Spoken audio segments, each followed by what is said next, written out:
Oh my gosh. Yeah, it's I mean, really random. that sounds nicer. I mean, I love Candle in the Wind, but it's Hmm. such a sad song.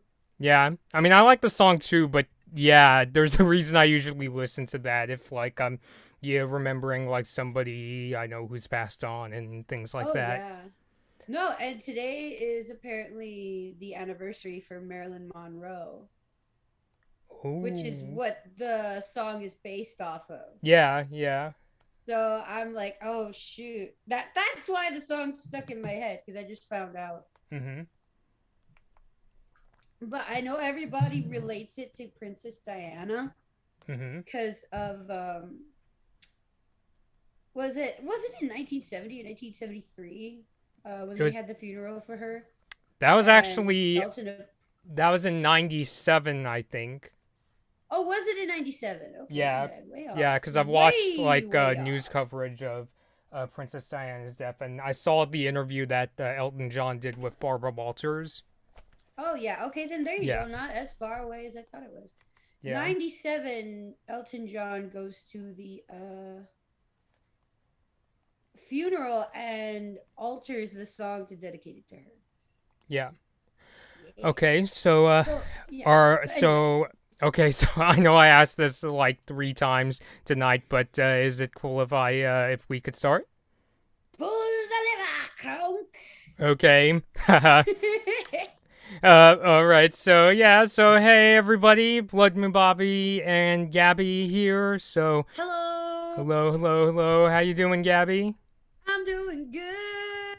Oh my god, we got some good episodes to talk Mm-hmm. about today. Yeah. Like Holy yeah. Holy shit. These are yeah. So we're talking about I'm gonna do the Dick Clark thing. Eda's Requiem, which we'll get to this character in a second. And we're also going to talk about Knock Knock Knockin' on Hooty's door. Why does Eda look like oh. a mix between Deoxys and the villain from the animated Mulan? We'll get into that as well. For before I get started, I just want to show I did a little bit of Owl House fan art, sort of, with the logo of my channel that my sister Penny designed. I think you saw this, Gabby. Yeah, I came Yeah. across it on Facebook, I think. Mm-hmm. That is adorable. Yeah. I mean, that is fitting. A little like snow owl. Mm-hmm. Is it supposed to be a snow owl? Well, specifically, it's called a snowlet. I know some people on social media know I've been posting about the Olympics lately, and it just so happens the last time Japan hosted a Winter Olympics, they picked a owl mascot. It's actually 4 owls, and I picked one Oh. named Lecky, and I was like, hey, Owl House. The word owls in the name. Is a show, about a character named Eda who goes by the name Owl Lady, and it just so happens there's an Olympic mascot who, is an owl, or what they call a snowlet, like a mix between Oh. snow and owlet. So that was kind of the Oh, so inspiration. it's like a baby snow owl.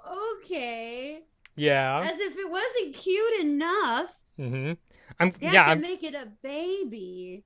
yeah. Oh. Yeah, cause I noticed the theme of that Winter Olympics, the Nagano 1998 Olympics, is there's this kind of idea of like empowering children. Like they sing a song about like children one day, ruling like ruling the world. I make it sound like it's a bad thing, but yeah, Oh it's a thing yeah, where it's but supposed yeah, to like encourage children. yeah, like for the better, right? Yeah. Like So yeah, I could see why they went with that mascot. I'm kind of surprised because the Snowlets, not to go off on a tangent, they kind of have like a bad rep among like Olympic mascots because some people think the design is kind of strange.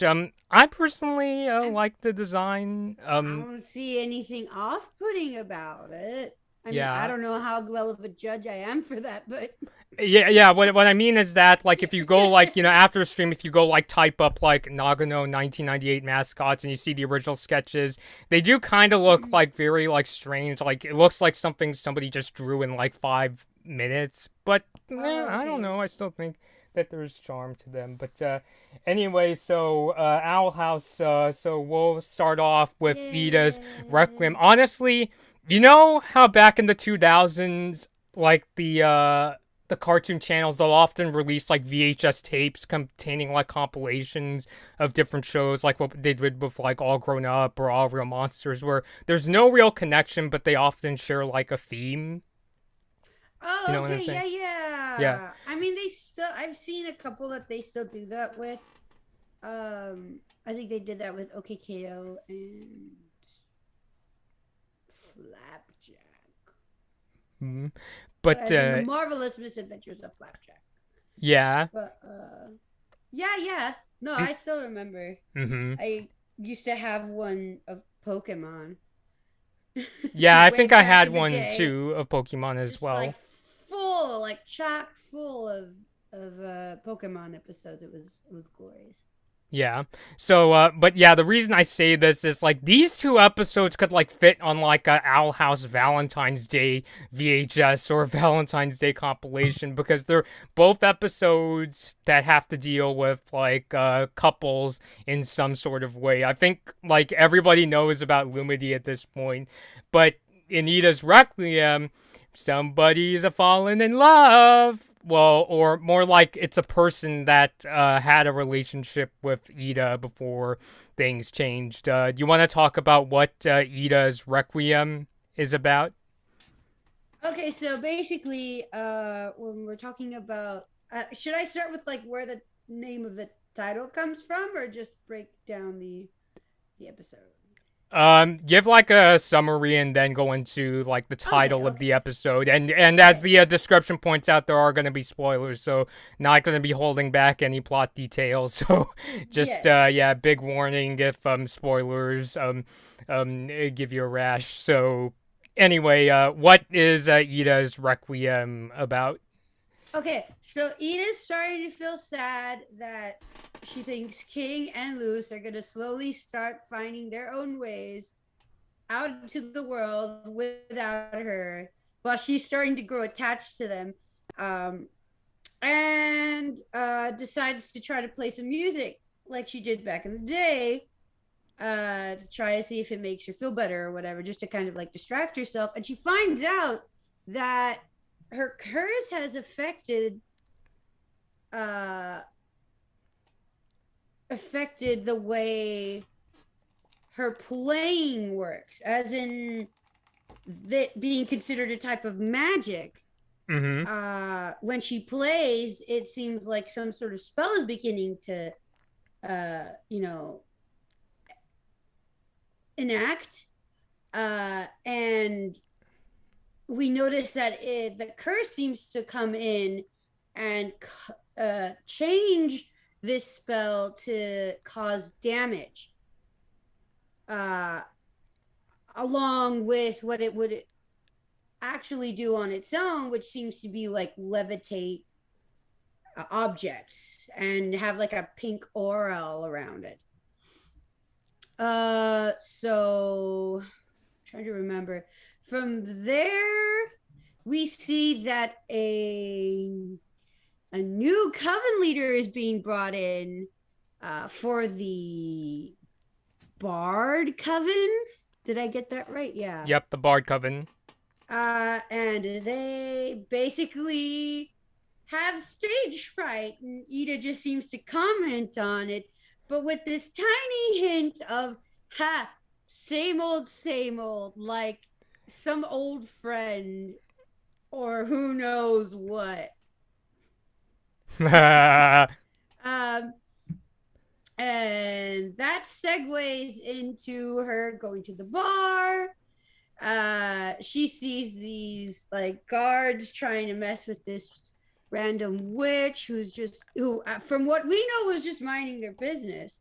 And this mysterious gang of bat masked bards comes in and fights off the guards to let the witch, the like the like the one that was being taken by the guards, to escape. Mm-hmm. Do you think that's like a good place to go with the synopsis, or Yeah, because that basically okay? goes into like what the what this new character Rain Whispers and Eda, like what their, I guess you could say, objective of the episode is about, which is basically they're saving these, like what they call the wild witches from being like rounded up by Emperor Bellows. So yeah, so I think this is a good place to talk about, what we liked, what we didn't like. Not that there wasn't that I didn't like. There's actually a lot of like really good things about the episode, from Ida's relationship with Rain. Oh my god, the two are like, they blush at each other like almost as much as like Luce and Amity. It's adorable. Yeah, It's adorable. yeah, Oh my gosh. yeah. So, yeah. But did you also want to go into what you liked about the episode and discussion points? And we'll get to uh somebody I did a stream with, a special guest I did a stream with, Chris Morris, pointed out there's a certain character who pops up at the end who just might be. Well, we'll get into that. So, Gabby, so what did you think of Eda's Requiem?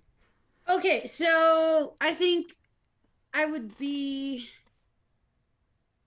out of character without pointing out the obvious with the whole representation that we get with Rain Whispers. Obviously, this is what we've come to expect from Owl House. It's freaking cool. That's what we're going for. Mm-hmm. I think you heard about it too.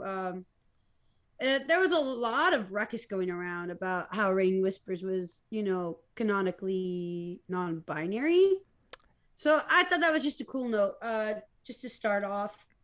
But I mean, the relationship that Eda and Rain have, just it's so enticing. It's just like you want to know more, Yeah. and I just always love that when a new character brings in a whole backstory, whatnot, to just kind of be like, ooh, like when Luz is like mysterious past.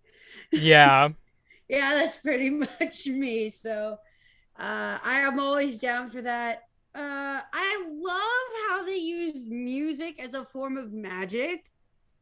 Like, that's just so cool. You Yeah. know? Mm-hmm. I feel like I found probably what would be my interest in magic if I was like thinking about what kind of character I would be.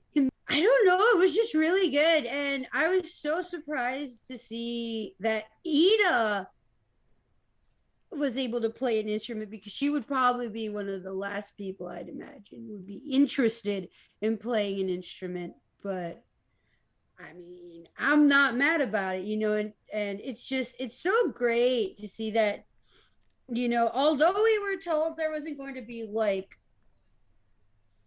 I guess, like musical type songs, musical as in like the genre musical, not like having music. It's great that they have their own way of incorporating music in a meaningful way into the story, and it works so well. I mean, Mm-hmm. you could feel the emotion that was coming from that between Rain and Eda, and just seeing how that song that had been something so sweet and so, kind of comforting, was slowly distorted over time, and it became this crazy thing. It's just, I don't know. I was taken aback, like, wow, that's powerful, you know? Yeah. Yeah, I think that's probably it. Yeah, so yeah, I would also definitely say Eda and Rain's relationship definitely made this episode. It was even to a point that I remember you said it would have been nice if we could see their relationship like develop the same way like Amity and Luce's relationship like developed over like a series of episodes, which it kind of does in the next episode, which we'll get into as well. I mean, I'm sorry if I keep saying we'll get into that. We'll get into that. It's just that Yeah, the episode that no. comes after that, it has become one of my favorite Owl House episodes. But yeah, I found that the Oh, absolutely. I'm right relationship, there with you. yeah, was really sweet and investing, and it did get me into that zone of thinking, oh, what was their relationship like, because they seem like really cute together. I also like how like their personalities kind of complement each other, in that Raine is more of like this kind of like shy, like kind of insecure sort of person. We see that Raine has like a stage fright when they're on TV, whereas Eda is much more rebellious and more of like a person who like causes trouble, but is doing it so that she could learn like magic in her own way, and so that she doesn't have to be tied to like the coven system of the world of the Right. Owl House. So I thought that I that's another thing that I really liked about their personalities, and that they just really complemented each other really well. I think another thing, and yeah, as you were pointing out, this is probably the closest Owl House will get to doing a musical episode. I think we're still kind of bummed that Dana Terrace has like flat out said that she's not a musical fan, and I'm just thinking, oh come on, Raine could totally sing a 4 season song. Just replace Sherry with Eda. Oh my gosh. But yeah, I'm crazy like that. In terms of yeah, so I really enjoyed like how they teamed up. They actually like teamed up to take on this villain toward the end of the episode by playing the song where or they tried to like sort of, I guess you could say, deteriorate this villain by playing a song together, hence Eda's Requiem, which actually Yeah. just leads into like the other like really important plot point of the episode is Eda like trying to deal with this idea that one day Luz and King may be going back home, and that was another thing that I also found really investing, and I think it's just a really like a big note of Eda's character development, because we see her go from this character who really didn't teach Luz many spells at first to becoming like this sort of like motherly kind of figure for Eda. So I thought that was also really sweet. And it was just kind of like, yeah, and I was right there with Eda, because like throughout the episode Eda's kind of like in this state of like wanting to like beat around the bush, and like really doesn't want to deal with this likely possibility that Luce and King might be going back home. King, and they got me with this. Like King was like saying, oh, I really want to tell you something, Eda, and she's worried it's gonna be the thing where it's like, oh, King wants to go home if he finds his dad, which actually it turns out he changed his last name. His name is now King Clawthorn. So I always like when they do those kind of twists where like, oh, okay, so they're gonna do the thing where Eda has to yeah, deal with the reality that's coming, but it turns out that King did this thing that basically made him like inseparable to Eda. So I thought that was really sweet. And yeah, Eda just like just starts like crying like crazy I thought towards. I was gonna ugly cry right there. Yeah, it's funny It was too because sweet. It yeah, was so sweet. technically I got spoiled because like I heard from like Instagram that, oh, King's last name is now King Clawthorn, but I didn't think much of it because throughout this episode I thought they were just gonna go down the route where, okay, Eda will just have to deal with this like reality. Which by the way, the villain of this episode, what was this character's like job? Like, I have the Oh, like, there were two of them, and they were both leaders of other covens. I think one was the Abomination, and the other one was Beast Tamer. The Beast Tamer coven leader, though. Hold on. point Yeah. out the head witch's design, because like I liked what they do here where like this character like becomes like covered by the abomination and turns into this like Oh scary ass yeah. like purple character who is certainly not the purple people leader here. Like that was legit creepy. Like yeah, I thought that was a really great character or Are you? I design. mean, are you sure it wasn't? Are you sure? Because I don't know. It looks like they can eat some people. Well, okay, yeah. I just mean this character isn't gonna start like a rock and roll band anytime soon, you know. So yeah, that was probably my favorite character Oh. design of the episode. So yeah, so I'm trying to think. So yeah, like I was saying, like Eda and Raine's relationship was really sweet. I also just wanted to point out that once again Kikimura is the worst because she captures Raine at the I'm just very end. my I don't know if sympathy or empathy or just like liking of Kikimura is just slowly going like but Yeah, I mean in a good way because it's like the kind of thing you're just like oh Mm-hmm. oh this is so interesting but I hate you. Yeah, it's just kind of like, yeah, I guess it's kind of like with Zula from like Avatar: The Last Airbender, because like I was right there with you, I was just like, you let Rain go, like it made that kind of feeling where you almost want to jump into the screen and say, you let Yeah. Rain go, even though if I jumped in, Kikimura would probably like capture me as Yeah, well. and at the same time, it's just because you get so engaged. Like, you're just right there, just like, oh, just what's gonna happen next? And it's what keeps me going. It's what keeps me going. Yeah, I think it's also important to point out like another aspect of Rain's character in that you mentioned at the beginning that Rain was going to become like the leader of the Bard Coven, and by the way, got a comment here from Oh, Grace. Rain is oh, my fave. Yes, yeah, yeah, Rain's a great Rain character. Where Club. We gotta Rain, start one. Team Rain. yeah, What is this, definitely. Twilight? Yeah, somebody No. like on like my Twitter feed mentioned like a potential ship name for Raine and Eda, which was basically I think it was like Rainda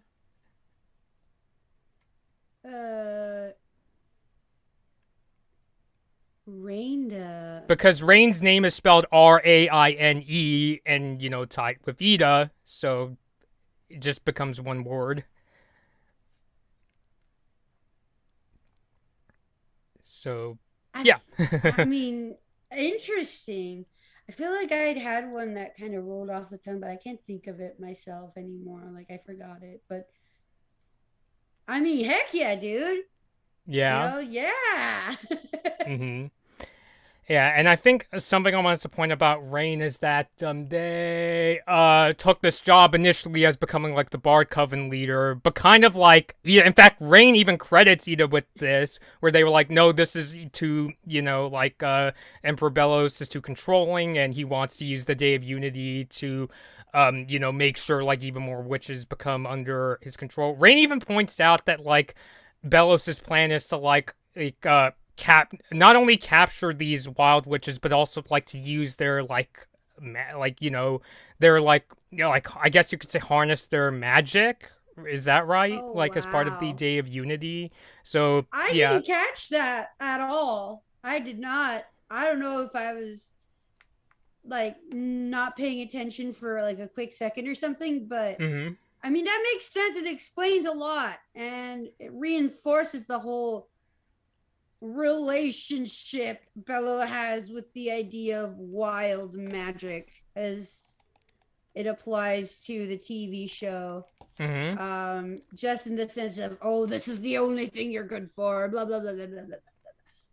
Yeah. Yeah. yeah. So yeah, one of the characters mentioned that. I have that written down in my notes from watching the episode, but yeah, and that explains why Rain started this whole like club of people who like rescue like the wild witches and like like help them escape from Bonesborough. So yeah, I Oh, just wanted yeah. to point that out. Um, I guess should we get into King? Yeah, Yeah. which by the way, like we find out that King is susceptible to motion sickness because the second story in the episode Oh, is oh, I forgot about that. yeah, Luz and King want to enter this race so that if King wins, he could go on TV and send out a message for his dad to hear. And yeah, and we discovered that like King gets sick. Like unfortunately, Luz and King don't win the race because King ends up puking off screen, and actually leads to a funny photo finish. Like the scene where they take Luz's picture and her face looks Oh, really screwed with the up. It's just like face. ah. I mainly I mainly remember Lucy's face with Yeah. the skin from like the flaps of her cheeks rolling back, like, Yeah, and like she basically looks like splattered Play-Doh, if you will. yes, that was beautiful. Yeah, that was one of the funniest scenes of the episode. And so Ooh, we talked about how King is going to legally change his name to King Clopthorn. that But was it so sweet. I just mhm, can't. It's too sweet. yeah. But it also leads to Eda saying, "Okay, I'll stream your message on Penstagram." And we see that like all these characters, I remember like seeing Amity and her siblings like listening to the message, and who also again who Owl House, Ooh, yeah, who is one of the people that's watching the message. oh my gosh, yes. Do we even know his name? No, no, no, no, No. no. But this character has like a similar like skull and eyes to King. They don't flat Oh out say yes. who this character is. They basically just show, oh yeah, this looks like a very significant character is also watching the stream, which With mega like wizard oracle type vibes, may I add, which I'm totally down with. Like that's just cool. yeah. So yeah, that was the character that kind of gives this possibility like could this be King's dad or like an uncle or some sort of relative because it's still like up in the air in terms of like is King's dad alive, but this character like does have like a very similar like resemblance to King, which yeah, so it's just like the really big question mark as far as who is this character. Is this going to be like his dad, or are they going to pull like a Bato of the Water Tribe from Avatar? Although Bato in Avatar was not related to Katara and Sokka, like he was a family friend, whereas this character looks like is at least related to King in some way in terms of like, like a family member. So I don't yeah. know because I don't know why I'm thinking it could be like an Alfred type situation. Like Batman? Like if where King was discovered was indeed like a palace or something, and he was actually royalty. I kept thinking, well, hey, maybe somebody was in charge of taking care of him. Mm-hmm. So that I don't know. My brain went there. I see. That remember So I was telling you that like it'd be funny because then I came with the thought of like, what if his name was actually the name that uh um oh gosh, King had been giving like his stuffed rabbit and that weird like I don't know what else to call it, but like a nanny monster bot. Was it like Jean-Luc. Jean Luc? Yeah. Yes. So I'm just like, are they gonna name him Jean Luc? I don't know. That I mean, obviously, I'm not betting on that part, but Mm-hmm. it would be funny. Mm-hmm. I feel like I was going to see something else. Now I don't remember. Oh well, but yeah, like I don't know.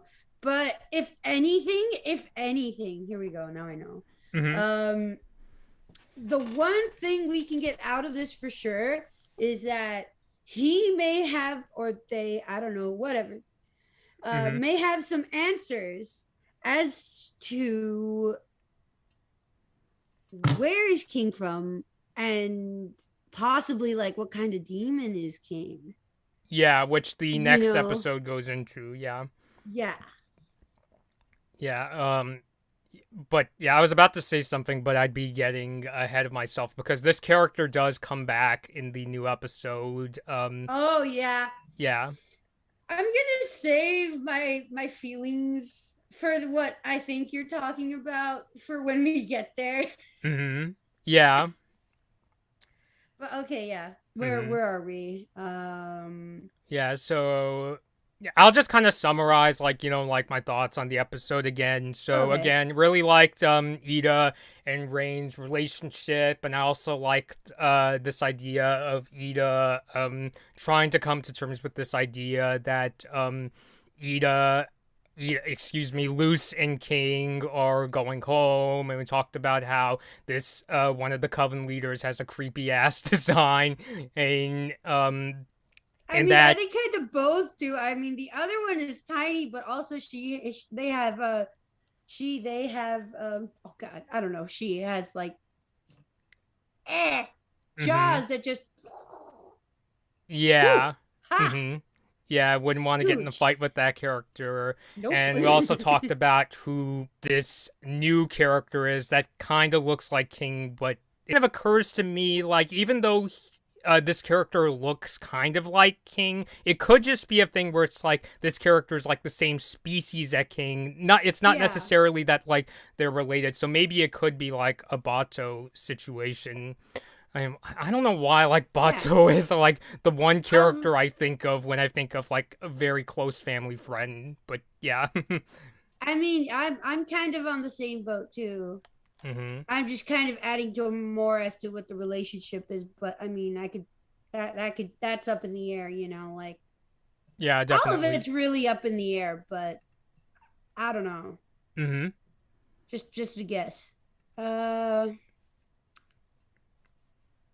oh, I guess the only other point I could really think of is that I really like the masks that the bards were wearing, the bat masks. hmm Ah, Batman, Alfred, Yeah. bat Eh, masks. this is becoming like the Batman stream where, I mean, hey, I'm I'm Batman. finding ways to cross like Owl House with the Olympics, so it's like, it's not a bad thing to like cross. Now I'm just picturing what would happen if Bonesboro looked like Gotham. Oh no! Hey, I'd be like there's a 10 video times game more idea for the scarier Owl though. House. It's like they could make like the Owl House version of Arkham City, Oh which well gosh, actually that game is no. more of like a beat 'em up RPG, so I don't Yeah, know but if that it's would translate intense. well, but yeah. No, um I'm just thinking of the Office reference. Beats, Bears, Battlestar Galactica. yeah, that rings a bell. Yeah. What did BAT stand for? Like that was what Rain called their group. Was it like Bards Against I can't remember. Bards against the Bards against the what? Uh, I don't think I have what the Ah, group I name can't think of stands it. for. It was like, why can't I think of it? If I feel like I want to somebody look it up now. I want to look it up now. Give me a moment. okay. Oh my gosh, what's wrong with this thing? My keyboard is deciding not to cooperate right now. There we go. Yeah, if anybody else would like me to talk to, well, Okay. yeah, what did BAT stand for? It was Bard. It's bats, bards, bats against. Yeah, bards against the throne. So the T Bard for against the the throne. is not included, I guess. Mm-hmm. Yeah. So okay, but yeah, I think I've said basically my 2 cents on this episode. Did you have anything more to say, Gabby? Oh, we caught a voice. Remember?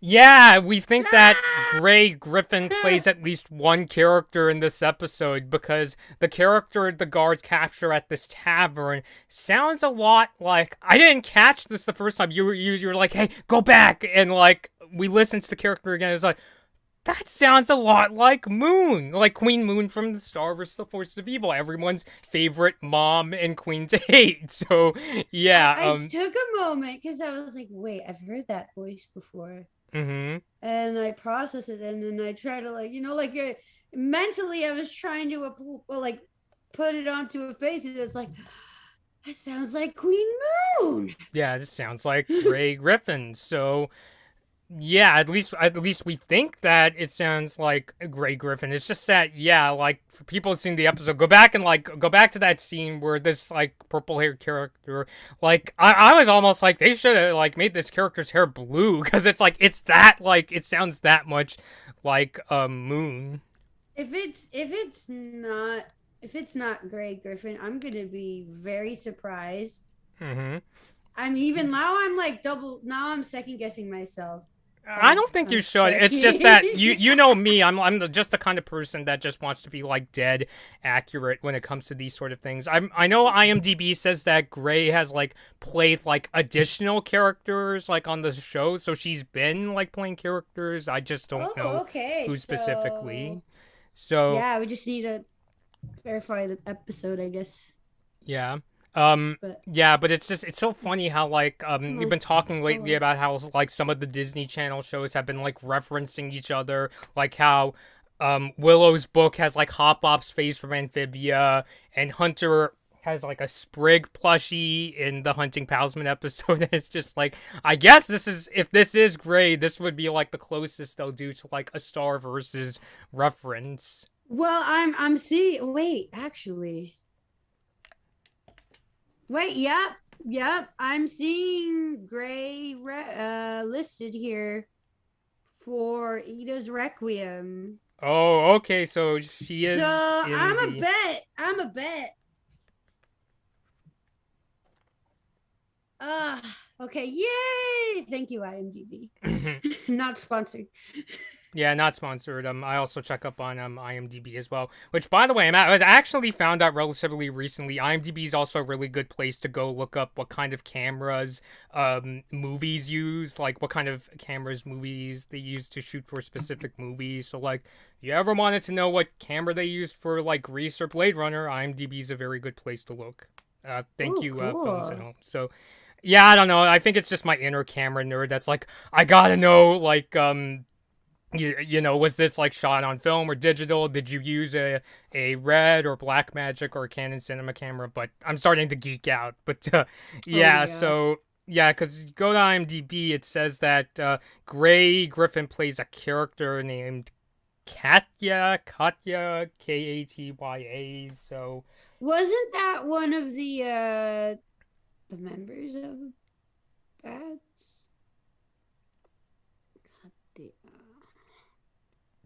But yeah, because you pointed it out too, how you were like, yeah, that might be great too.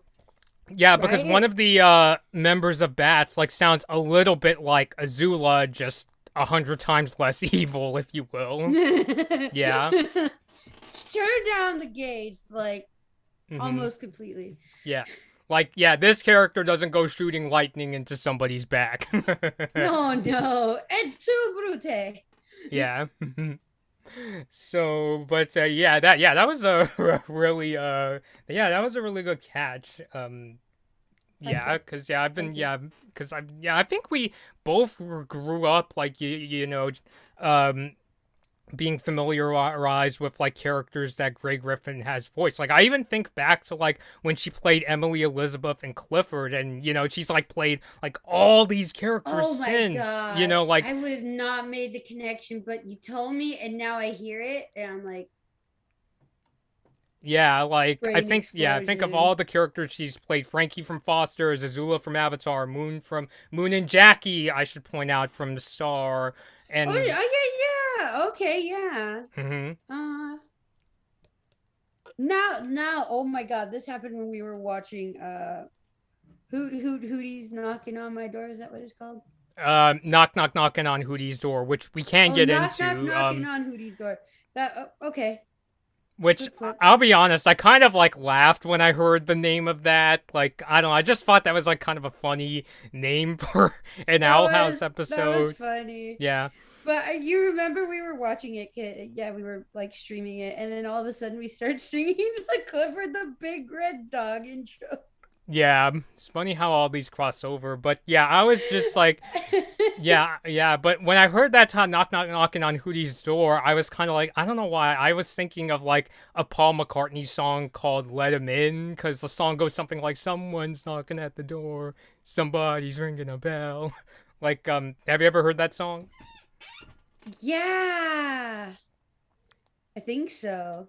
Yeah, but yeah, I'll basically give the summary for Knockin' Okay. on Hooty's door. So this episode, no surprise, he focuses on Hooty and how he wants to become like he doesn't perceive himself as like a very like kind of like useful character. Like I know that's a very harsh way to put it, but he wants to do more around the house and is like writing letters. Well, maybe not so much as writing as like he's literally hitting his head on a typewriter like bup bup bup bup bup bup. I'm sure he's using his beak. I'm sure. Oh yeah, good point, good point. But yeah, I it's like hope. dang. Otherwise, ow, concussion. Yeah, but yeah. So Lilith like is writing. Slowly induced concussion. Yeah. Okay, I'm sorry. But yeah, so Lilith, like, through a letter, encourages Hooty to, like, help out Eda, Luz, and King. And it kind of plays out. It sort of reminded me of, like, the body swap episode from the first season, in that it's split into, like, very three, like, explicit segments, each focusing on, like, one of the main characters in Owl House. So, like, the first one focuses on King, the next on Eda, and the next on Luz, which everybody is talking about, like, the segment with Luz. But to me, the one that hit it out of the baseball park was the one with Eda. Like, that right there is easily makes this episode like one of my favorites to come out of the Owl House. But we'll talk about like each one. Like, each segment is very good in its own right. So we'll start off with King. So what is King trying to do? I'm blanking right now. Give me a moment. Oh my gosh. Oh, King seems to be going through that, that time of life in a young man's life where his body is changing. Mm-hmm. So Hooty takes it upon himself as the only other demon in the house to kind of give. Oh my gosh, this is so weird to put in this context, but this is pretty much what's happening. Hooty tries to give King the talk, but it's not the talk, not that talk, but it's like your body's changing. And he even makes it like, it's like, is your voice changing? Is there hair in parts where they didn't used to be? Woo-hoo-hoo! Mm-hmm. Yeah, and yeah, so basically tries to help him figure out what's going on with his body, what type of demon he'll grow up to yeah, be. that's basically the gist of like what Hooty is trying to do, and they're like going for like all these like tests to try and figure out. One that kind of made me laugh is like he tries to teach like King like communication for like a dance, and Hooty is like, "Don't you dare talk about my mom in that way." He just goes down. He's like, yeah. That was great. That was great.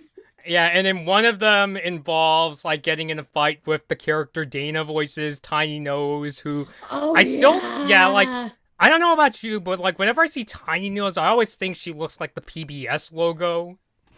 Oh wow, I knew that looked familiar. Yeah. Big nose? Tiny Nose. Tiny Nose. Yeah, and now that like I've like started to watch streams that like has Dana Terrace in them, like every time like Tiny Nose talks, I'm like, oh yeah, I can hear Dana like whenever Tiny Nose speaks. I can't really remember. I know I've gone on at least one stream she's been on where she was with Alex Hirsch and Rebecca Sugar trying to get money for like the Trevor Project. Hmm. But my brain is just like, whoop, can't remember what the voice is like. So Yeah. I I mean, it's have always to. cool to like go and like find out what does the actual like person sound like when they're It just is. It's talking so cool. normally. Yeah. Yeah. Mhm. And sometimes I think the funniest thing of all is when it's their actual voice and they're just using that, and you're just like, Mhm. what? But So yeah, but I'm growing more and more fond of Tiny Nose just because, like, she's just so funny. mhm. I mean, from the first episode, like, where she comes out, she's like, resist the oppressor. Mhm. Yeah. You know, you're just like, oh my gosh, yes, I'm with you. Mhm. I don't think we can Definitely. do anything, but we can try. Mhm.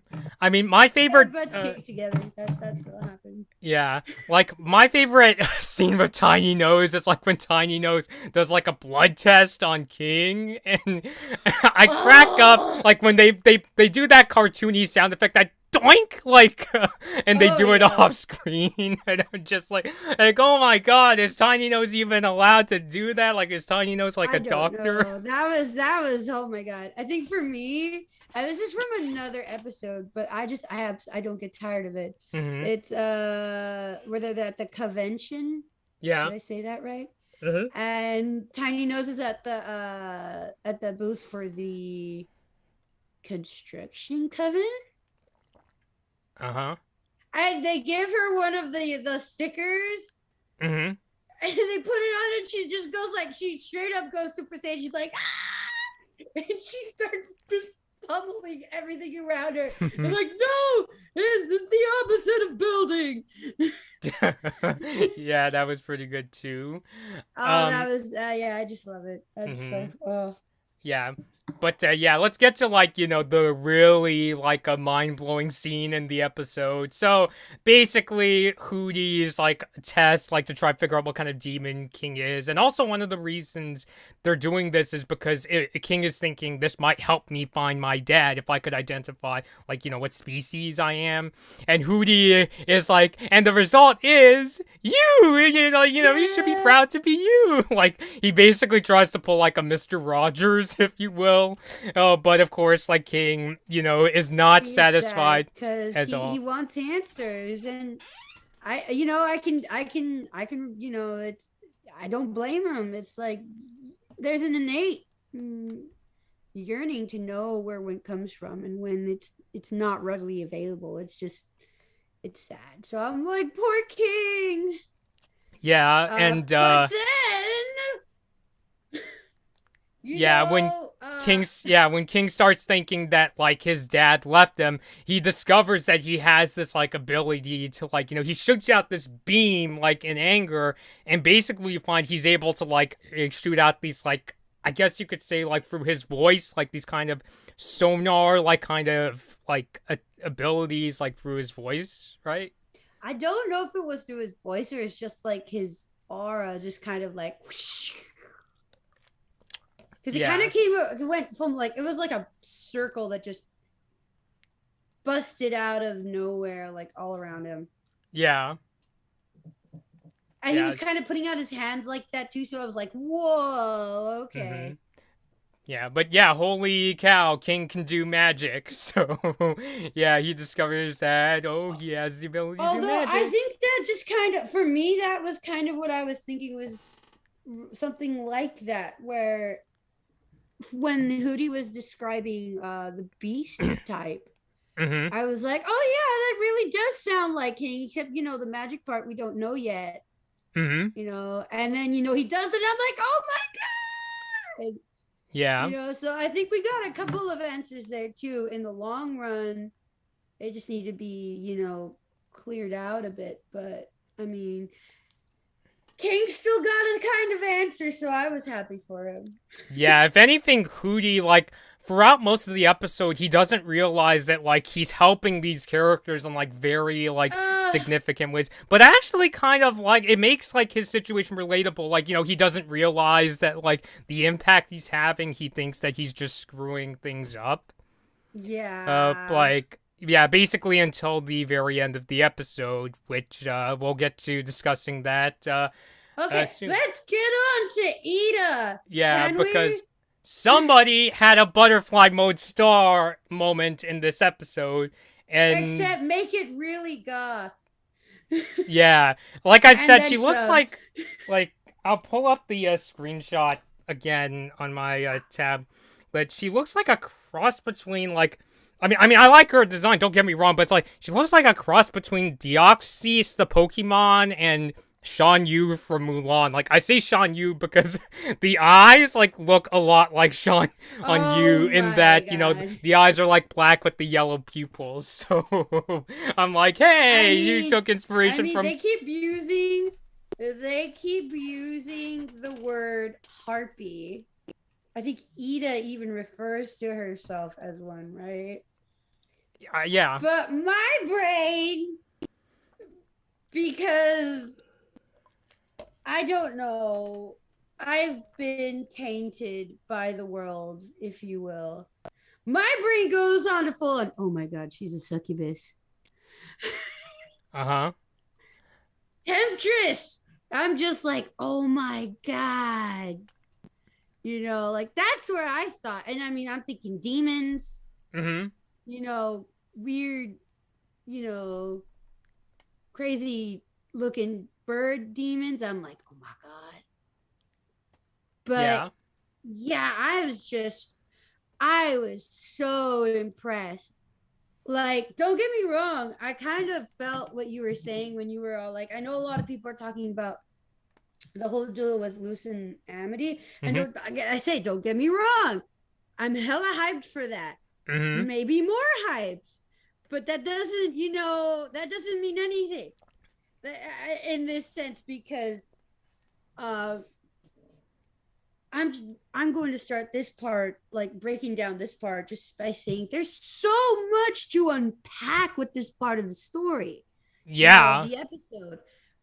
In that we get to look so far into Eda and her past that a lot of puzzle pieces just start coming out, you Mm-hmm. know? And I don't know if you wanted to break down exactly what happened, but there was one part that really stuck out to me. Going back to how we were talking about in the episode before, how we kind of wanted more kind of development between Raine and Eda, right? Mm-hmm. So we get to look into that, and uh, we pretty much get like a whole scene between her and Raine, where it's heavily implied, if not outright confirmed, that they had a past and they were trying to see each other, you know? And I think that was just what I was kind of waiting for. And I wasn't sure if that was actually going to be where the story went, which was why I just hope that there's more to this story, that we can get into. And I mean, I guess we got it right there. Seems like we got a whole lot to get into in that story. So I think there's going to be the development that we're looking for there. I'm hoping, just kind of seeing them work things out, and maybe I'm not gonna make this like this is what's gotta happen. If not, blah blah blah blah blah, baby tantrum, whatever. But Mm-hmm. maybe they'll get back together, maybe not. That's too. I'm just doing it. I'm just talking about it here because like that's where my brain's going. But like we got that depth, that complexity that it was missing in the first episode for that relationship. So I'm super excited to see where that goes. Also, to see all of that build up to the development of Eda on top of what we've already seen her developing through the episodes, I was just ecstatic, and I was not expecting it. I was taken aback. I was like, holy mac, I wasn't even thinking about this, Mm-hmm. and it's just absolutely great. I'm so excited to see where the whole, I guess what we're calling, I don't know if like beast mode is even cool enough or fitting enough, because holy mac, I mean, she looks freaking beast, in the, in those kind of like intimidating, powerful kind of way. So I'm super excited to see where this goes. Like, she looks like she's gonna kick some butt. Yeah, I mean, I don't know. If my cousin was here, he'd probably say, "Oh, He it's her probably says Super Super Saiyan Saiyan form." Yeah, form. but it's kind of like with Butterfly Mode Star. People didn't really know what to call her. Like I was saying, Super Muberty form. Our a cosplayer friend and calls her God Mode Star. So, God mode stuff. I like that. mm-hmm. I don't So know. I think for now I just want to call it beast mode because I feel like Eda would be down for that. yeah. But I mean, if they give it a name, I mean, I don't know, maybe they're gonna call it her harpy form or something. Although thinking about that just takes me back to Yu-Gi-Oh Uh huh. with the harpy ladies, and I'm just like, are we playing duel monsters now? It's time to do duel. Duel. Yeah, I don't watch Yu-Gi-Oh, but like Send I you like to the the song. shadow Yeah, realm. yeah. So I don't know. It's really anybody's guess unless I don't know. Dana Terrace like puts out a tweet like saying an actual name or I don't know. I feel like I'll But just I say mean, Super Saiyan. Eda. it would not be strange at all if the fandom comes up with a name that just sticks.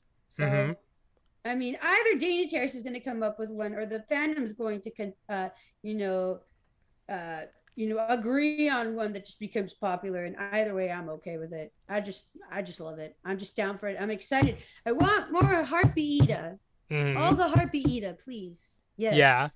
And what Gabby was getting into is that, like, Ida's story in this episode is basically she eats this, like, cookie, this, like, sleeping cookie that Yeah, Hooty gives Hootie her made. that causes her to, like, dive into her past. And we see all the troubles that, like, her Owl Beast form has caused. It caused her to And injure her before we dad. start thinking that Hootie was trying to do anything, Yeah, he the was way I just put it trying is to help creepy. his friend get sleep because he hadn't slept for like 3, 4 days, I think she said.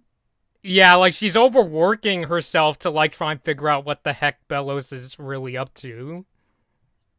Yeah, she's like the girl from Nightmare on Elm Street with the freaking coffee pots everywhere, and those.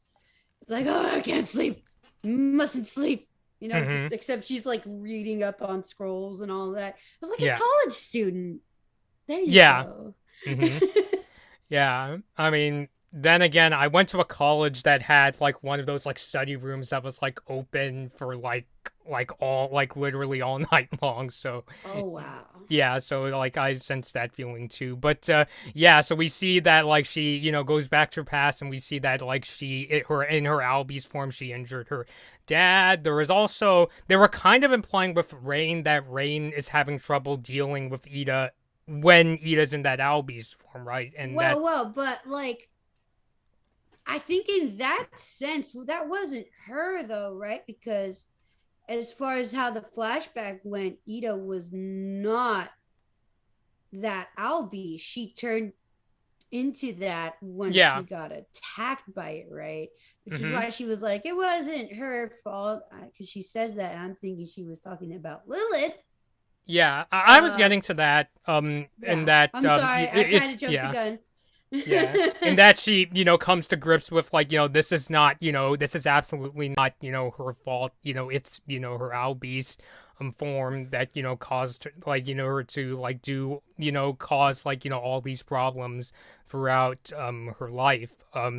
Yeah, I basically I don't know why I got kind of like Infinity Train vibes like watching that segment, watching like this character Oh dealing with like yeah. a very difficult like part of their past. So Yeah, and I think we have like a whole nother level to, and I know I've been making this kind of like connection for a while now with Eda, but I mean like the message that this has for people who kind of are like, where they have a condition where, something like Eda's potion, like a medication that's like a daily medication, is the key to, a relatively normal life, uh I think that message is so powerful because you seeing here a character that's like battling with the demons that come with it, almost literally battling a demon, you Yeah. know, Mm-hmm. and figuring out that what, okay, you don't necessarily fight it, you level with it, and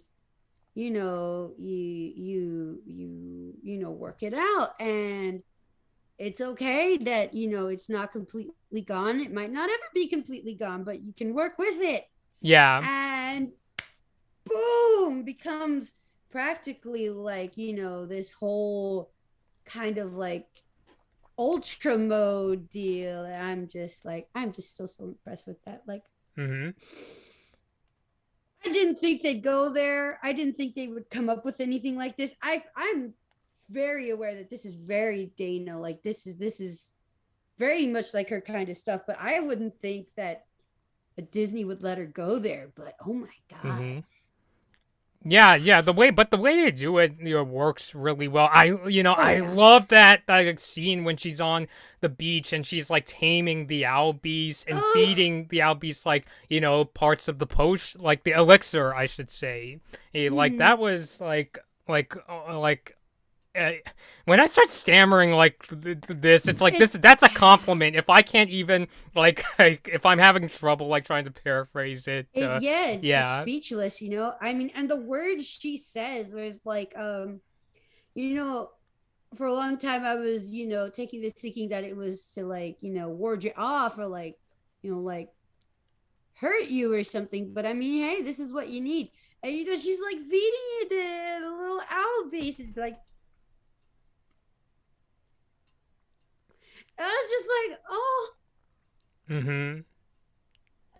Yeah, I would say that was my favorite part of the episode, and yes, that's how she became like Super Saiyan Beast Mode, whatever people in the chat, could call her what you want, she this new achieved form. a higher state. Yeah, Level unlocked. Achievement unlocked.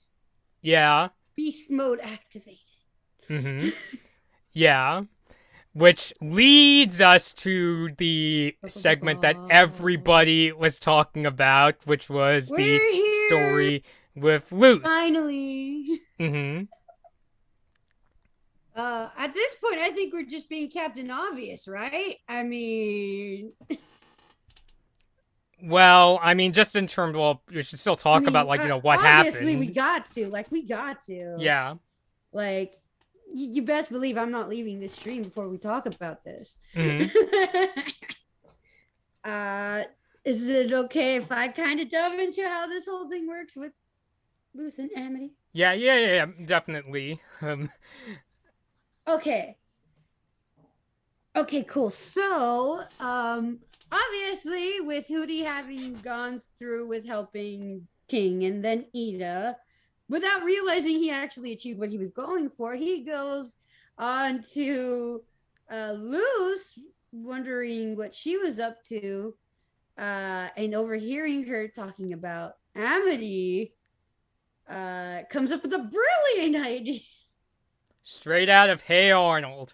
To cocoon Amity, or no, it wasn't even cocoon, it was a pellet, right? Yeah. Oh boy. Which Yeah. is, if you don't know what pellets are for owls, that's I don't know, is this a biology class? Do we have to say it?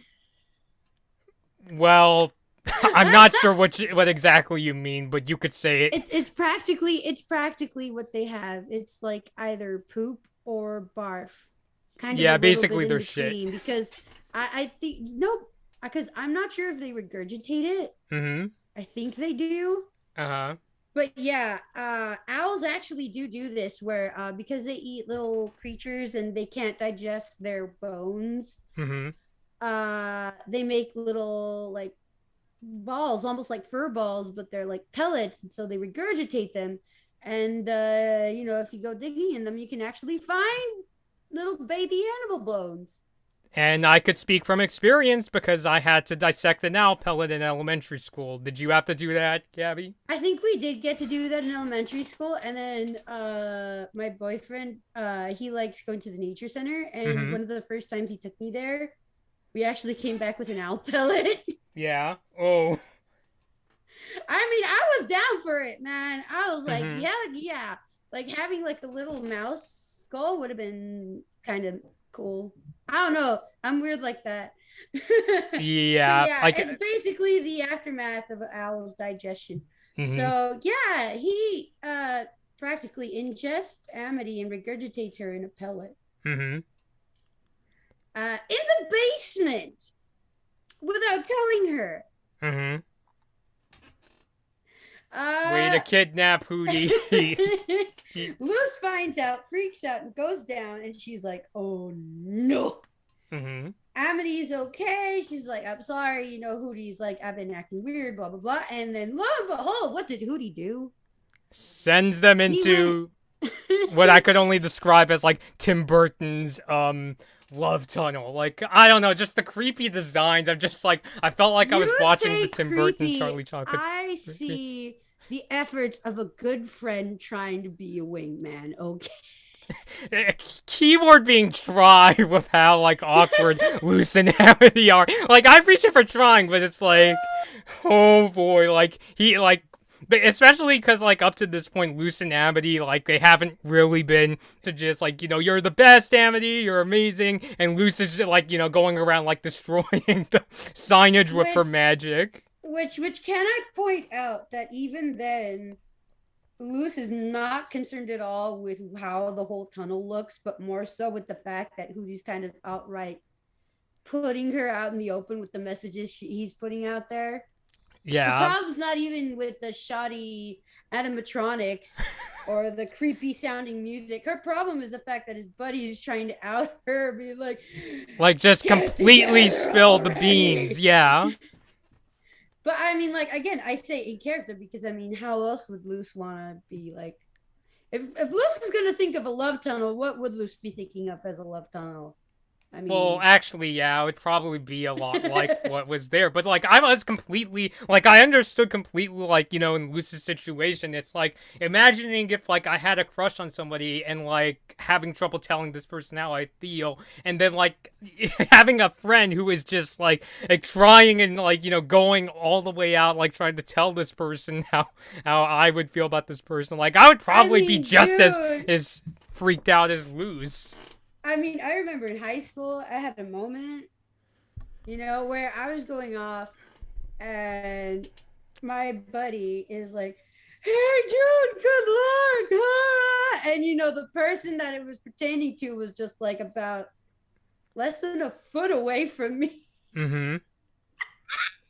I was Yeah, I mean, like, yeah, I mean, I like, need cause, you to know. mm-hmm. Yeah, I mean, Yeah. yeah, I was like, yeah, in a similar situation, and that, I mean, I'm not gonna name names, but like, I was in like high No names school, here either, and yeah, obviously. If you know, and you know, and if not, you don't have to. Trust me. yeah, and I remember like because like I couldn't hold like my like feelings in, so I ended up telling like some friends that like I, you know, was interested in somebody, and then I mean, this person kind of found out, but like my coaches and teammates were like, I remember one time I was like warming up and running, and my coach, who I'm still on good terms with, to this day, he's a really nice guy. He said, "Do it for." Oh no! I mean, thankfully, like Oh no! the person like my crush wasn't there, but it's like it's that thing where it's like, dang it, I shouldn't like. Where I'm just like, oh, It's this like, is what I thanks get. for reminding me. Yeah, but no hard feelings. It's been years since that happened, Oh but yeah, and I mean, it's not something one can be like seriously upset about. It's awkward, but that's pretty much the most of it. There's not much more beyond that, thankfully. yeah. Ah, crap. Oh, what's Can up? you hear me? Oh, okay. Sorry about that. I think my phone, which is my camera, hey, yep, it's dead. Give Oh me a shoot. moment. Yeah, Technical because I can hear you, difficulties. but your video froze. Yeah, because my microphone is apart my from my camera. Give me a moment. This should not be very long. Okay. Oopsies. Okay, here we go. All right. I'm gonna take off my headphones. Mm-hmm. I will be back in a moment. Okay. Anybody is watching the stream, let me know your thoughts on Eda's Requiem and knocking on Hooty's door. Because we really enjoy hearing about your thoughts on them. I And thought it was charging.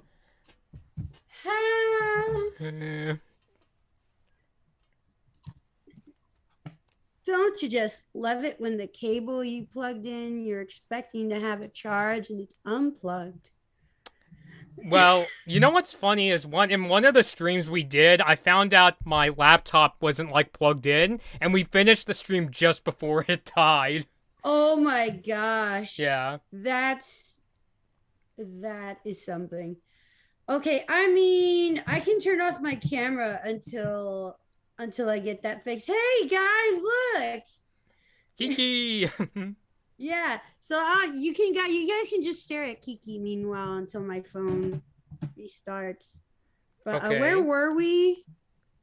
The love tunnel, and Luz is like destroying like it because as Hooty's spilling the beans.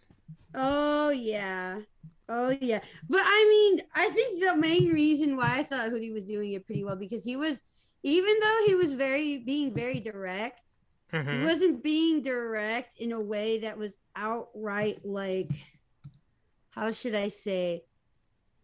Not in like a malicious way, but you know, Or Luz even wasn't then, ready. like if you were going to ask somebody to be a wingman and kind of set the tone and kind of like give you that give you what you need, that push to kind of like go out with the question. Yeah. He was doing a darn good job of it. And yeah. He wasn't even saying it himself or using his own voice to be like, hey, you guys should kiss. You know? Mm-hmm. Which is, I'm like, I don't know. That sounds cool. I think the only reason that it was like poorly thought out was the fact that he didn't see if that's what Luz actually wanted. Yeah. Which I mean, in a way, she said, "Yeah, I wish that that I had the confidence to go tell Amity how I feel." But I mean, like, also that doesn't full on translate to please make me a love tunnel and be my wingman. Yeah. Ha ha ha ha, wingman. And Hooty's an owl, but he has no wings. But he's still an owl, so it works. Hey, you're back. I'm back, guys. Yay. Hey. Okay. Whoo, technical difficulties. And are you plugged in? Yes, you are plugged in. You are charging. Whew. All right. Okay, yeah. And funny enough, this is the part that gets me the most because I was like, you know what? Luz, I expected better from you. Because turns out that from Luz's freaking out, that's what kind of ends up putting off Amity instead of Hooty's enormous attempts to set the mood. Yeah. You know, which I'm like, wow, okay. You know, it's like you need to appreciate your friend. Your friend did good. But yeah, Andy ends up being like, oh shucks, I thought you didn't want, you know, like yeah. It's like, yeah, it's so silly, right? You know, like us getting together, and she started crying, and I was just like, I couldn't help. I was like, Luz, why? Yeah. No. Oh. which But then, leads to the epic uh, tantrum that Hooty throws, where he's just he I just wouldn't like even call that a tantrum. That was a mhm. meltdown. Yeah. Oh yeah, that was Hootie definitely a was just meltdown where he's just devastated. like he's stretching his face out, freaking out, and just like it goes out saying, He I was just can't, so do sad. anything right. I mean, He I was like so sad. yeah. I just wanted to give him a hug. Up Yeah. until that point, I wanted to give him a hug. Mhm. And I was on his side up until that point. Yeah. And I'll Yeah. explain. We're going to get to what happens next. Explain why I say that. But Uh-huh. Okay. Wait. I So mean, what else is there? well, now the three characters are like coming together. Like, Luz sees Eda in the new form. King uses one of his like voice powers to save Amity and Luz from getting crushed by this rock, which leads to one of the more Oh. visually stunning parts of the episode. Oh, heck yeah. Yeah, and Ida's And basically telling Luz, like Luz confides with Eda saying, oh, I want to ask like Amity out, and I Eda like love I love how that goes down though, because she's like, "What's going on?" And she's like, "Hooty tried to tell Amity that I like her," and she's like, "Do you?" Yeah. And go tell her. Yeah, and so like Eda basically like pulls Hooty out of the way so that Luz can ask Amity out, which leads to probably the cutest scene in the episode. Like they're both blushing at each other as Luz and Amity tend to do a lot, especially nowadays. That was so cute. Yeah. Uh And the hole they're in is like it's shaped like a heart. oh my gosh. Yes. Yes. The cherry on top. Yes. Absolutely. And now we get to that part. That part. The part with dad, uncle, who knows who this character is? Mystery person. Yeah. Demon. Mystery demon. Yeah. There you go. Yes, yeah, we see that Hooty is sending out another letter to Lilith, basically saying, things are going great now. And who drops off a letter for King? Mystery demon. Yeah, Mystery Demon, which that sounds like a character from Gravity Falls, like those. Remember the like what? Like when I think Mystery Demon, I just think of the Manotaurs from Gravity Falls that have like fists for nipples. Oh yeah. no! Wait, the one with the eyes from? No, right? No, like the Manotaurs, like they're these big. The Manotaurs Yeah. from. Yeah. Okay. Because I'm like, I heard nipples, and then I thought eyes for nipples, and I'm like, wait. Yeah, that's another character in Owl House, but I remember one of the funnier bits from that Gravity Falls episode was when the Manotaur's like, I got fish for nipples! Oh god, I forgot about that. Yeah, that never left my head, but yeah, because that was such a weird thing to point out. But yeah, we see that this character leaves like a letter for King. I kind of wonder if like maybe one of the reasons why this character doesn't just like stop by and say hello to King is maybe this character. What if this character has like feels like, oh, I've got like years to catch up with King, and I'm not sure if King is ready to hear the truth or that sort of thing. Well, I would have thought that it was partially because they weren't even going to be sure if King was going to be available at that moment. Oh yeah, that's possible too. And like the surefire way to make sure a message gets to them is be like, okay, have it there so that it's waiting for him. Yeah. Well, actually, be waiting for him. Which except Hooty. Oh god, Hooty. What is it? Was it like a butterfly or something that freaks Hooty out? And so Hooty goes cuckoo for a moment and eats the freaking letter.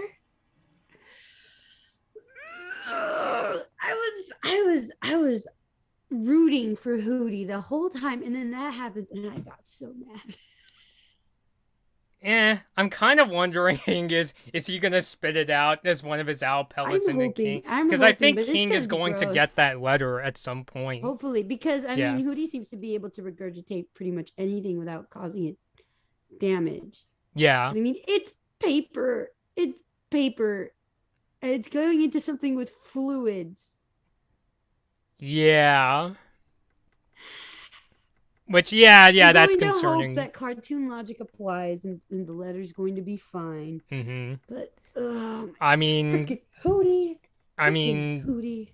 yeah, it's like, please don't, like, I know this is a weird thing to say, but it's like, please don't digest that letter. Like, please hold back your That's stomach. exactly what Yeah, I was thinking. Just like, it, do not, yeah. do not digest that. Hmm. It's Who like, knows? Maybe his stomach isn't able to digest paper.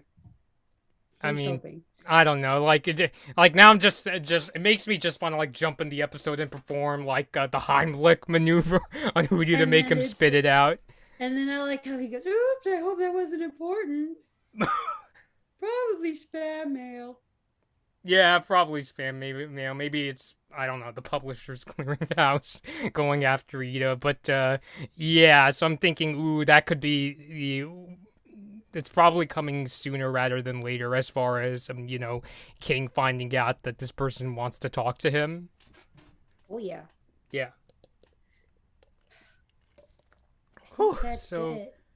yeah, oh my god, that was a lot to discuss from both Eda's Requiem and knocking on Hooty's door. And what's funny is that I remember I saw that somebody posted on YouTube a video saying this is all from a Hooty episode, because I also had that expectation that this is just it's gonna be like one of those comedic relief episodes like Tales of Bossing Save from Avatar or like Bottomless Pit from Gravity Falls. Like it kind of acts that way, but like some really substantial stuff happens. Like Yeah, and I think yeah. it's great. I mean, I know some people like like a kind of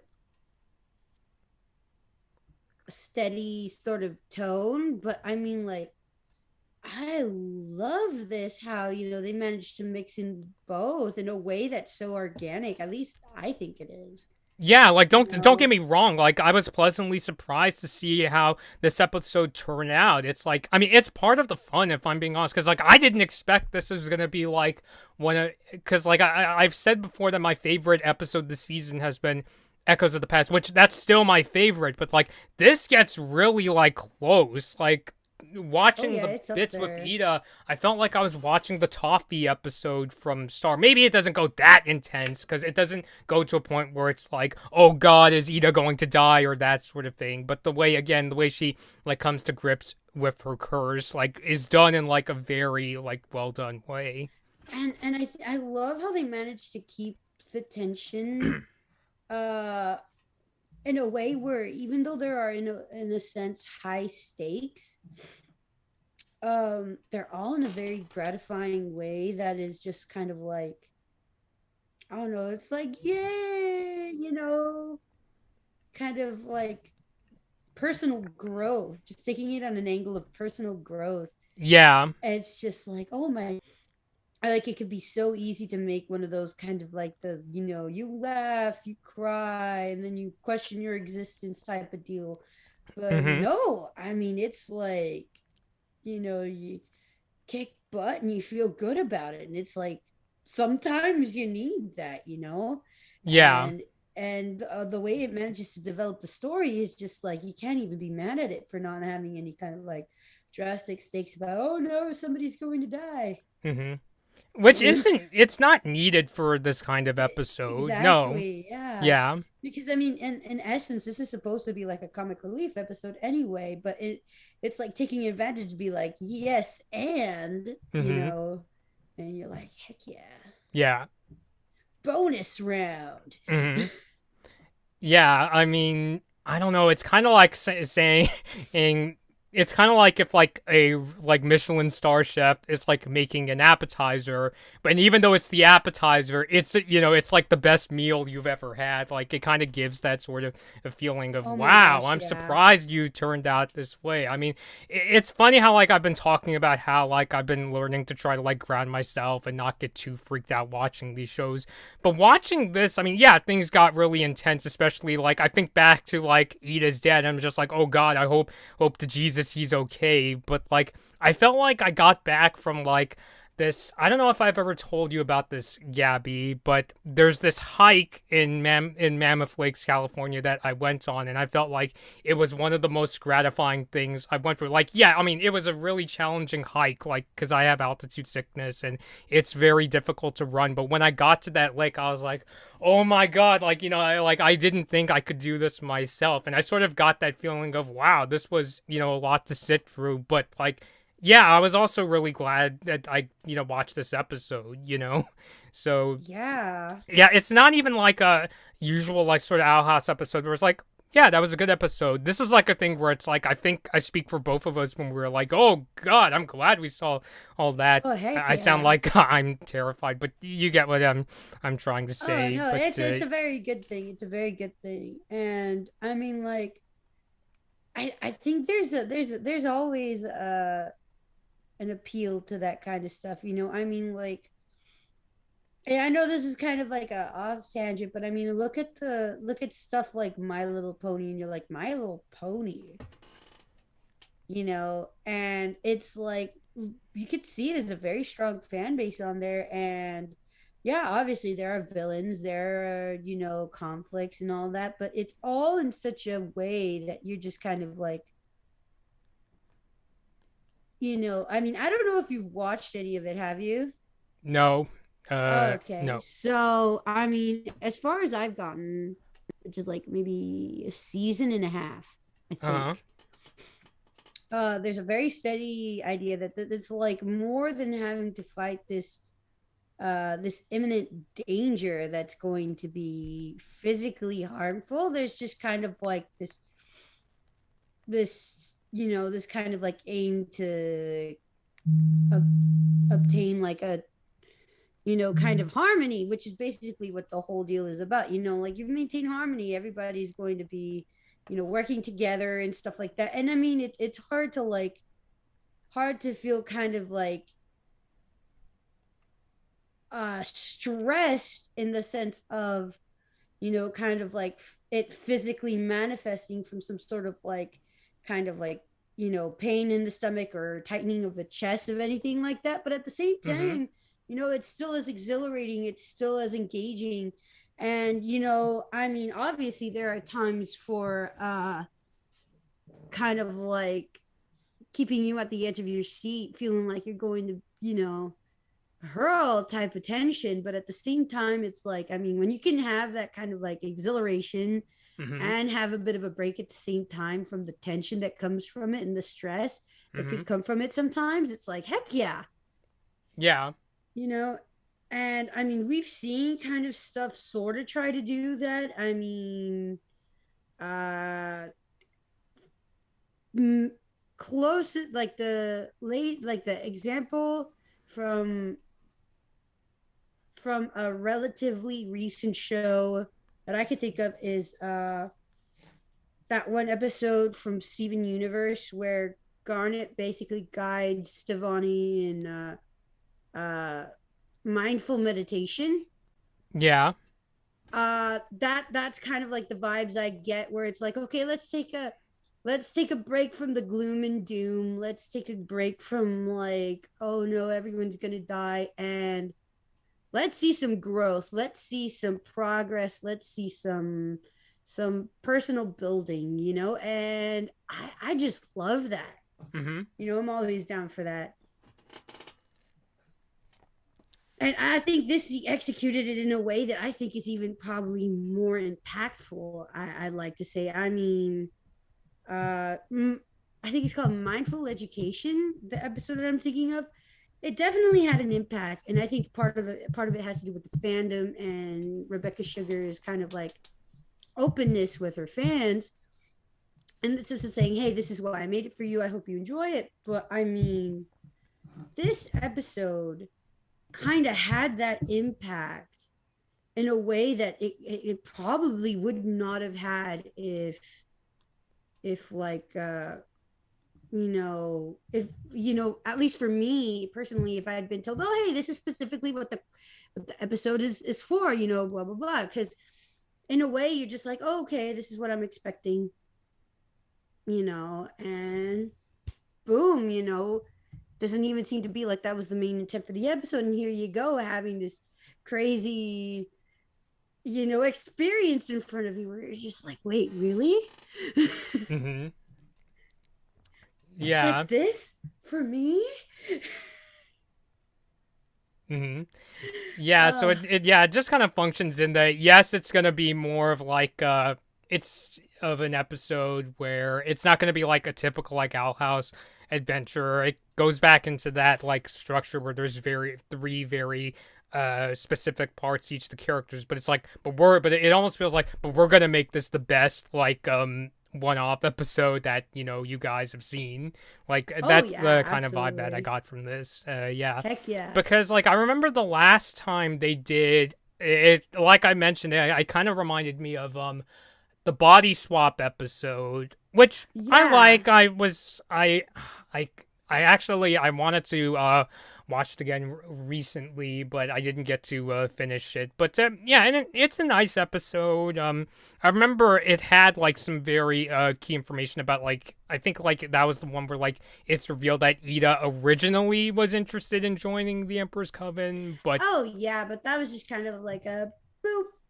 yeah, it's like oh, that's interesting. Whereas this episode Okay. is just like, whoa, this feels like I'm Whoosh. watching like one of those like heavy hitter Owl House But episodes, but in a it, way it, where it it's like, you feel really good about like watching it like by the yeah. end. I Yeah. think I think the best way I could come out to put it is like, I don't know if you watch TikToks, but there's a TikTok trend where it's like add a little bit of spice. It's like Yeah. that's kind of the vibe I get. So I'm like, heck yeah, hmm bring it on, dude.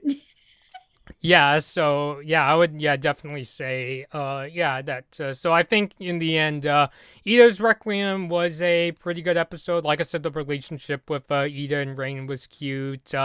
And Knockin' on Hooty's Door, honestly, I probably would say is probably like my second favorite of the second season.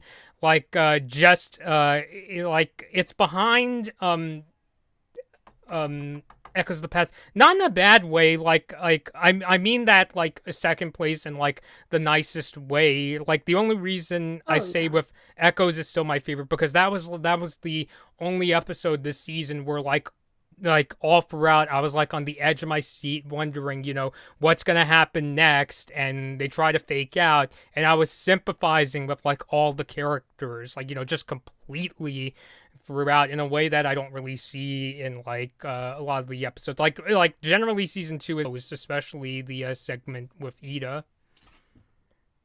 Oh, absolutely. And I think we could definitely see that they're taking their time in the show to kind of like give pretty much every character, every one of like the main characters we get to really know, a chance to kind of like grow and develop, and you know kind of get a glance of this, like, yeah, this is a character with experiences, meaningful experiences, just like any other character.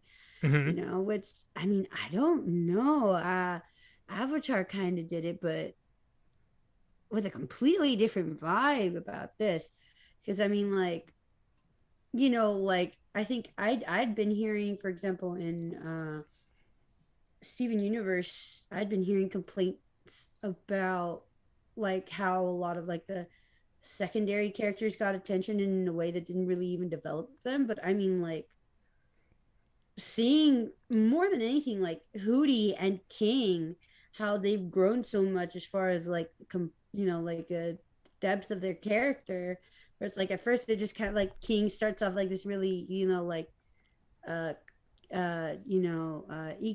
egotistic kind of like snarky guy that's just spouting kind of like witty remarks, and Hooty's just kind of like the weirdo, just wiggling around doing his weirdo thing. And now Mm-hmm. you're just like, holy Mac, King's got this whole kind of depth of like, where's he coming from, what's going on, and seeing that he could actually have meaningful connections with the people around him, in a sense, like outside of the whole facade of like the cranky douchey type, little guy. Yeah. And Hootie being like, yeah, he's weird, but I mean, he's a good friend and he really cares about his friends in a way that is not to be taken lightly, because I mean, he put his whole heart and soul into the relationships he's formed. I mean, with Lilith, Mm-hmm. you could just see that he was, you know, super into, forming that bond with Lilith, to the point where he was devastated when she had to go. And now getting the chance and the push to be like, do that with the people who are there in the Owl House too, and you, because you're the Owl House. Mm-hmm. And it's like, okay, yeah, and he just like goes all out, and holy Mac, like it takes a special kind of personality to do that. And I think to do that in a way that really fits Hootie, I think they did a good job. Mm-hmm. Yeah, definitely. I mean, I would probably say that's one of my, if not my favorite aspect of the second season of the show. Like, especially taking like King and fleshing him out and giving Hootie this episode where like he becomes like a really like a sympathetic character, because up until now, I would say Hootie kind of has like, I would say this kind of like love him, hate him kind of thing, where it's like you Yeah, either it like still him does. because like he's this like kind of jolly kind of character who's very useful, but he could also come off like, I don't see him this way, but I wouldn't be surprised if others find him to be like really annoying because he talks in this kind of Mickey Mouse voice and does really weird shit. Was Not that? only that, but he's kind of really in your face. Yeah. And I'm gonna tell you something. That's kind of like the characters I tend to gravitate towards. You say awkward, weird, and off-putting. I say, come over here. I want to give you a hug. Yeah. I mean, don't get me wrong, like, I like Hootie as well. Like, I never thought of him as, like, annoying or something. It's just, But I yeah, no, think I back to, definitely know like, what you mean. yeah, Like the uh-huh. voice, a lot of people are really easily off-put with like a exaggerated voice like that, Mm-hmm. especially in the way that Hootie's really awkward and gets in the way sometimes. It's like, Yeah. Yeah, I mean, yeah, I'm you're just right. thinking about like how like in the Grom episode where Amity is extremely annoyed by Hootie, and when Hootie like sticks like his like comes back and is like right on Amity's face, he just starts kind of beating him up, Oh, and yep, he yep, comes yep, yep, back yep. with the eye patch and that sort of thing. But yeah, like I was just kind of saying that yeah, it's I'm really like pleasantly surprised how these characters have been fleshed out. On top of how like Hootie has now like accompanied the principal cast in a prior episode, Echoes of the Past, where he's like shooting out potions and becomes Porta Hootie, and not just like giving Oh, him that yes. sort of like spotlight, but also like um giving him an episode where he's trying to figure out things and like a really like relatable way. Like I really related to how hard he took it when it seemed like his friends didn't like what they you didn't like what he did and that kind of stuff, and he's having that meltdown at the end. Like I think that was why like I mean, I was like, I also wanted to say, like, say, no, Hootie, you did, like, because, like, I've also I been in know. situations where people had to, like, stop me and say, no, this is, really good. Because, like, I No, can relate to that, like, that really grayish feeling of, did I do a good job or did I just screw things up even more, no, and especially when you're kind of in that weird place where you're like the weird kid, because I feel like most times when you are the weird kid, you're the weird kid. Mm I mean, I know that was my case. Um, so then yeah, you just kind of like second guess and just like, oh, am I just being weird again? Is this what you guys are talking about? Like, what? Oh God, they mess things up. You guys think I'm a freak now, don't you? Mm-hmm. Oh yeah. Oh my god, I've been there in those kind of situations where I'm just like, thinking, "Oh, you think I'm really stupid." I mean, these days I Yeah. think I'm doing a better job managing those kind of feelings, but I've definitely like been in those kind of situations myself. I mean, I'm kind of in the place where that's just my friend group. We've all gotten together and we're all the weird ones who don't know if they're doing things right or not. So I'm like, yay. Mhm. Yeah. But yeah, that was why, like I was saying earlier, even though Hooty was in that like space where like throughout most of the episode he wasn't sure if he was doing a good job. I think it was because I related to that like feeling of, oh, you think I'm stupid. Like that was what I was referring Yeah, to. I Like, mean, me too. That's yeah. part of why I've always gravitated to characters like that because I'm like, yeah, that's why I relate to them because that was, that's how I felt. I'm like, oh, yeah, no, here's a little weird kid Mhm. talking about stuff I don't understand or Mhm. giving too much information. Mhm. Oh my gosh, it's just like, oh, great. Right. But I mean, like, in a way, I think also with Hootie, one of the other parts that I really liked and I kind of vibed with is the fact that, like, I think Hootie seems to kind of have that deal too, but in a way where, for the most part, it seems like Hootie just kind of owns it. Yeah. It's like, we're like, yeah, I'm weird, so what? Deal with it. And you're just like, yeah, deal with it. Like, even when he's talking about, like, like the whole deal where it's like, ooh, it's my cleaning day. I have so many places that need swabbing. Like, he's even taking glee with the awkwardness that he knows is in that statement. You're just like, God dang it. Mhm.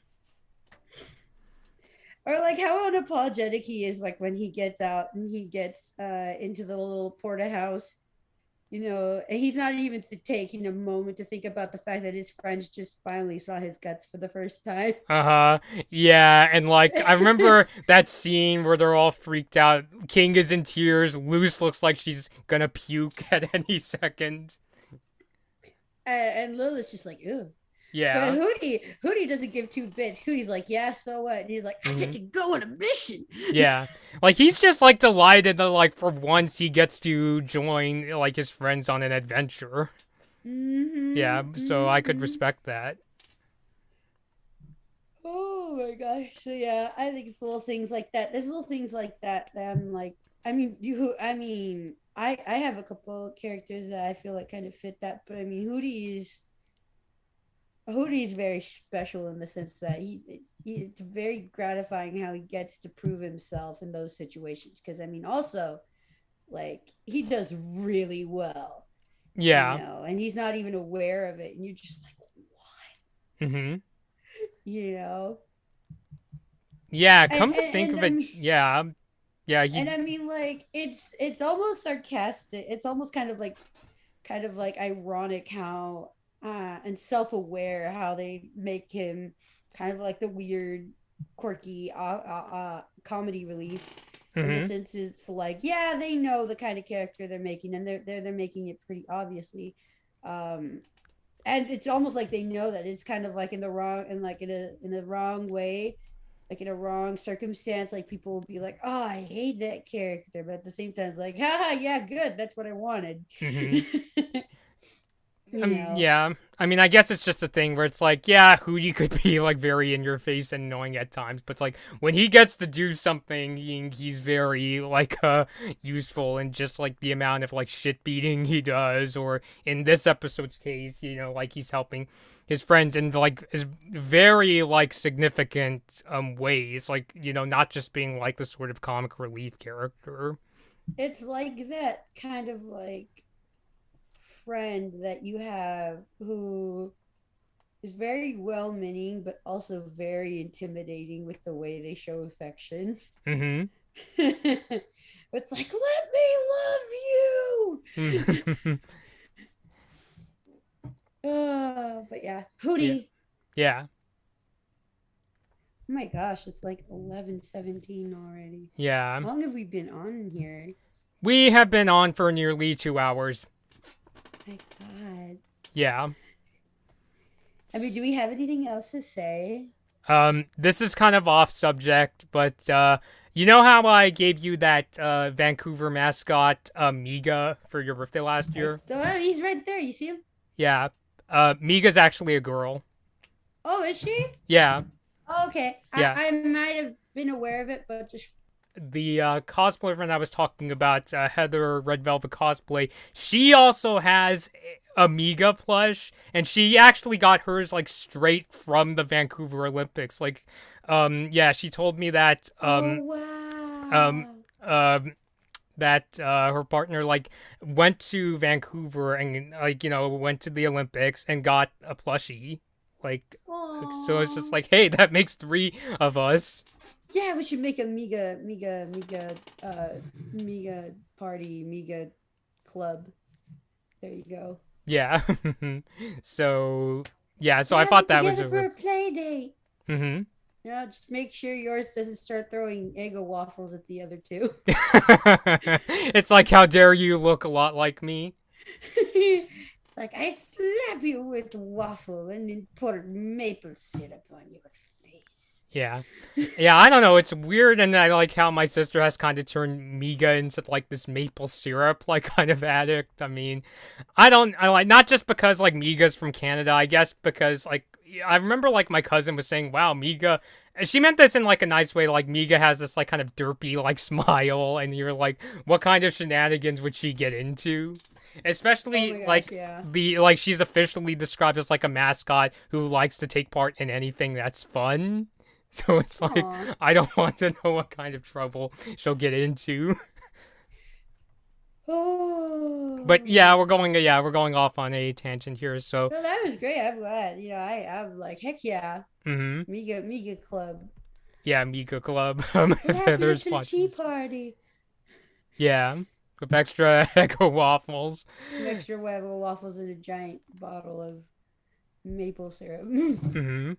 But yeah, so but yes, but yeah, I think in the end, and I think we could end it with here. So once again, we really like these two episodes, Eda's A Requiem, lot. and especially for me, Knock Knock Knockin' at Hooty's Door is one of my favorite Owl House episodes, because of a lot of the personal growth that comes out of that, and also, like I said, now Eda's Super Saiyan form looks like she's a cross between Deoxys and Shan Yu from Mulan. So yeah, Gabby, do you have any final thoughts? I'm just thinking, do we have another episode to look forward to? I'll double Or check uh Dana Terrace's Twitter. I I I don't know. I don't think I've seen Dana really tweet anything in a quick bit, but I might have missed something. Uh Nada no, not yet.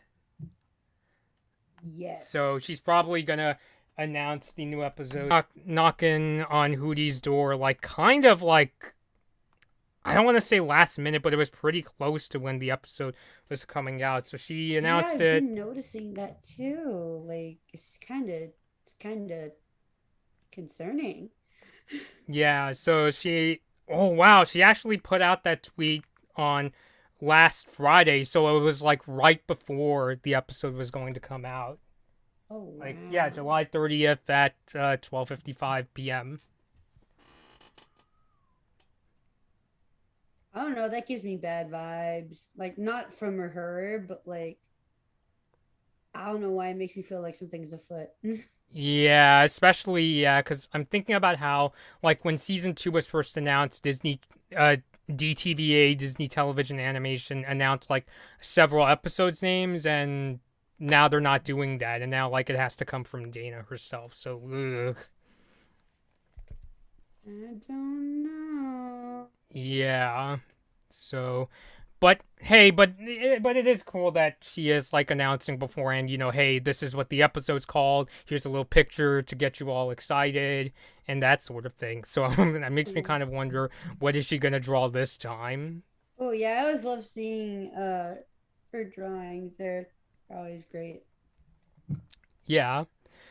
I So like yeah, those. so we'll look forward to finding out what the new episode's about. I'm kind of curious to see if in the next one, if excuse me, if Hooty hasn't digested that letter, if King's going to find Hopefully out not. a certain someone is wants to talk to you. But yeah, um, yeah, but I would still say that there's still a lot to look forward to. Hopefully, the new episode gets announced either tomorrow or Friday. Hopefully there is some kind of preview before it comes out. So And yeah, so hopefully, I mean, how many more episodes have we had now since the five got added onto Disney Plus? I think we're well, almost at the 5 mark, originally it right? was announced that there's going to be new episodes every Saturday until the 14th, which means there's this coming weekend and then the one after that. All right, Although okay. I'm not sure if that's all of season 2 because that's like 10 episodes and the last season had like what, close to 20 if I remember. Oh, wow.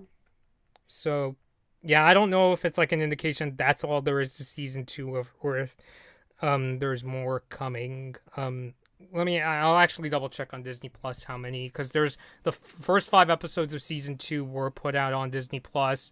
5 more are coming later this month. I don't remember the exact date, but I remember Oh, seeing the okay. press release. Okay, so they're just kind of, it seems like they're kind of going to be doing it like every 5 episodes then, Yeah.